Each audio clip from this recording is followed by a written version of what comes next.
Guys, ഞാൻ എന്റെ ഡ്യൂട്ടിക്ക് കഴിഞ്ഞ് ഇറങ്ങിയിരിക്കുകയാണേ. ഡ്യൂട്ടി കഴിഞ്ഞിറങ്ങിയ സമയത്ത് നല്ല മഴ കേട്ടോ. പകുതിയായപ്പോ ഏട്ടനാണ് എന്നെ കൊണ്ടുവരാൻ വേണ്ടി വന്നിട്ടുണ്ടായിരുന്നത്. നമുക്കിന്നൊരു കേക്ക് വാങ്ങിക്കാൻ വേണ്ടി പോണം. ഇന്ന് ഞങ്ങളുടെ അമ്മയുടെ ബർത്ത്ഡേ ആണേ. സത്യത്തിൽ ഞങ്ങൾ ആ കാര്യം വിട്ടുപോയിട്ടോ.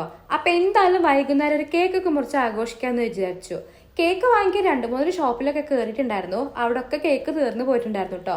അവസാനത്തെ നമ്മൾ ഇവിടെ നിന്നാണ് കേക്ക് വാങ്ങിച്ചത്. ഇവിടെ കേക്ക് മാത്രമല്ല, കേക്കിന്റെ എല്ലാ ഡെക്കറേറ്റീവ്സും അവൈലബിൾ ആയിരുന്നേ. അങ്ങനെ നമ്മളൊരു കുഞ്ഞി കേക്കിന് ഓർഡർ ഒക്കെ കൊടുത്തിട്ട് ഇതേ പേര് എഴുതി കൊണ്ടിരിക്കുക കേട്ടോ. സത്യത്തിൽ എനിക്ക് ഈ മാസമാണ് അമ്മയുടെ ബർത്ത്ഡേ എന്ന് അറിയായിരുന്നു. പക്ഷെ നാളെ മാത്രമേ ഓർമ്മ ഉണ്ടായിരുന്നുള്ളൂ കേട്ടോ. ഡേറ്റ് ഞാനും ഓർത്ത് വെച്ചില്ല. അങ്ങനെ നമ്മൾ കേക്കൊക്കെ റെഡി ആയിട്ടുണ്ട്. അത് വാങ്ങി നമ്മൾ നേരെ വീട്ടിലോട്ട് പോവാണേ. ഇനി കേക്ക് മുറിച്ച് ആഘോഷിക്കാം കേട്ടോ. അമ്മേനെ നടുവിലിരുത്തി ഞങ്ങൾ രണ്ടുള്ള അപ്പുറത്തും ഇപ്പുറത്തും ഇരുന്ന് ഹാപ്പി ബർത്ത്ഡേ പാടുമായിരുന്നു കേട്ടോ. ഇന്ന് അമ്മയ്ക്ക് ചെറുതായിട്ടൊരു പനിയുടെ ലക്ഷണമൊക്കെ ഉണ്ടായിരുന്നു കേട്ടോ. അമ്മ രാവിലെ ബലിയിടാൻ വേണ്ടി പോയ സമയത്ത് നല്ല മഴയായിരുന്നു. അപ്പൊ അതൊക്കെ കൊണ്ടിട്ട് വൈകുന്നേരം ആയപ്പോൾ ചെറിയൊരു പനിയുടെ ലക്ഷണം.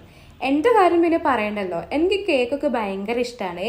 ഞാൻ ഈ ഡേറ്റ് ചെറുതായിട്ട് ഒരു ഷുഗർ കട്ടാണ് കേട്ടോ. അത് അങ്ങനെയാണല്ലോ, നമ്മൾ എന്ന് ഷുഗർ കട്ടും ഡയറ്റും സ്റ്റാർട്ട് ചെയ്തോ അതിന്റെ പിറ്റേ ദിവസം തൊട്ടിട്ട് വീട്ടിൽ നല്ല ഫുഡായിരിക്കും. അപ്പൊ ഏട്ടന്റെ വകയും കേക്കൊക്കെ തന്നിട്ട് അതും ഞാൻ കഴിച്ചു കേട്ടോ.